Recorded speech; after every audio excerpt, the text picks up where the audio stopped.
ప్రభుత్వ ఆసుపత్రుల్లో నర్సింగ్ సిబ్బంది రాష్ట్ర వ్యాప్తంగా రోడ్డెక్కారు. ఏళ్ల తరబడి విధులు నిర్వహిస్తున్న తమకు ఉద్యోగ భద్రత కల్పించాలని ప్రభుత్వాన్ని డిమాండ్ చేస్తున్నారు.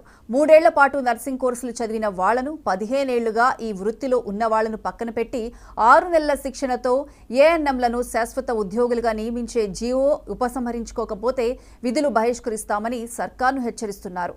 ఇక రాష్ట్ర వ్యాప్త సమ్మెకు సిద్ధమైన నర్సింగ్ స్టాఫ్ మీద 99 టీవీ ప్రత్యేక కథనం.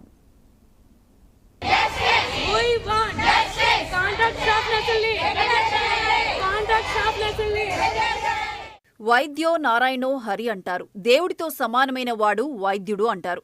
రోగి ప్రాణాలు కాపాడటంలో వైద్యాధికారి, అసిస్టెంట్ ప్రొఫెసర్, పీజీల తర్వాత అంతటి స్థాయి కేవలం నర్సులకి మాత్రమే ఉంది. డాక్టర్లతో సమానంగా వృత్తిలో ఏళ్ల తరబడి శిక్షణతో పాటు అనుభవం సాధించి రోగిని అనుక్షణం కంటికి రెప్పలా చూసేది నర్సులు మాత్రమే. ఇంజెక్షన్ల మొదలు మందుల దాకా సమయానుకూలంగా అందిస్తూ పేషెంట్లో మనోధైర్యం నింపే అద్భుతమైన పాత్ర నర్సులది. అయితే అటువంటి నర్సులకు ఉద్యోగ భద్రత లేకుండా పోయింది. ఏళ్ల తరబడి విధులు నిర్వహిస్తున్న వీళ్లను ప్రభుత్వం తాత్కాలిక ఉద్యోగులుగానే చూడటం వీళ్ల భవిష్యత్తును ప్రశ్నార్థకం చేస్తోంది. కేవలం 6 నెలలు శిక్షణ పొందిన ఏఎన్ఎంలను శాశ్వత ఉద్యోగులుగా నియమించడం పట్ల వీరు తీవ్ర అభ్యంతరం వ్యక్తం చేస్తున్నారు. కూడా చదవకుండా వాళ్ళు ఓన్లీ 10th బేసిస్ మీద వాళ్ళు ట్రైనింగ్ వచ్చారు. అలాంటి వాళ్ళు ఒక పేషెంట్ కేర్ ఇవ్వాలని గవర్నమెంట్ మరి ఎలా నిర్ణయం తీసుకుందో అనేది మాకు ఇంకా ఆశ్చర్యం కలిగిస్తుంది. కానీ వెంటనే అందరినీ రెగ్యులర్ చేసి మాకంటూ ఒక ఉద్యోగ భద్రత కావాలండి. మాకు ఎటువంటి జాబ్ సెక్యూరిటీ లేకుండా మేము పనిచేస్తున్నాము.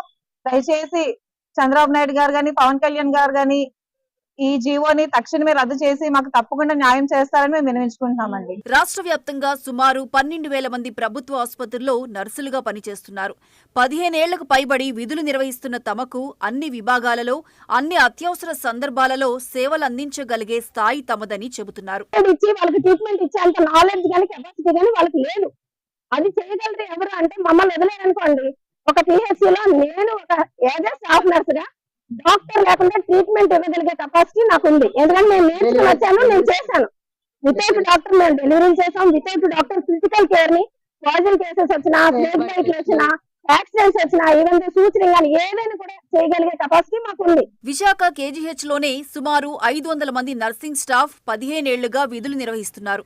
కనీసం 3 ఏళ్ల పాటు నర్సింగ్ ట్రైనింగ్ చదవకుండా, ఎటువంటి అధికారిక శిక్షణ లేకుండా గత ప్రభుత్వం తీసుకున్న అనాలోచిత నిర్ణయం మీద రాష్ట్ర నర్సింగ్ స్ట్రగుల్ కమిటీ ఆధ్వర్యంలో అన్ని ఆసుపత్రుల దగ్గర నిరసన కార్యక్రమాలు చేపట్టారు.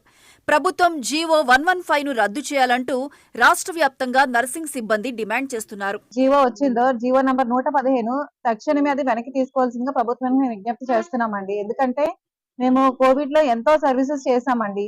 మా క్వాలిఫికేషన్ కి తగ్గట్టు మాకున్న స్కిల్స్ కి ఏఎన్ఎం తో కంపేర్ చేస్తే వాళ్ళకి ఎటువంటి స్కిల్స్ లేవండి. అంటే ఒక పేషెంట్ కి ఎలాంటి కేర్ ఇవ్వాలి అనేది మాకు తెలిసినంత నాలెడ్జ్ కూడా మినిమం నాలెడ్జ్ వాళ్ళకి లేకుండా మరి వాళ్ళని ఒక ఏఎన్ఎం టు జిఎన్ఎం వాళ్ళని రెగ్యులర్ పోస్ట్ ఎలా పెట్టాలని గవర్నమెంట్ నిర్ణయం తీసుకుందో దయచేసి ఏదైతే 115 జీవో ఉందో ఆ జీవోని వెంటనే తక్షణమే వెనక్కి తీసుకొని కాంట్రాక్ట్ ఆల్రెడీ 15 సంవత్సరాల నుంచి కాంట్రాక్ట్ లో సర్వీసెస్ చేస్తున్న ప్రతి ఒక్కరికి న్యాయం చేయాలని గవర్నమెంట్ ని విన్నవించుకుంటున్నామండి.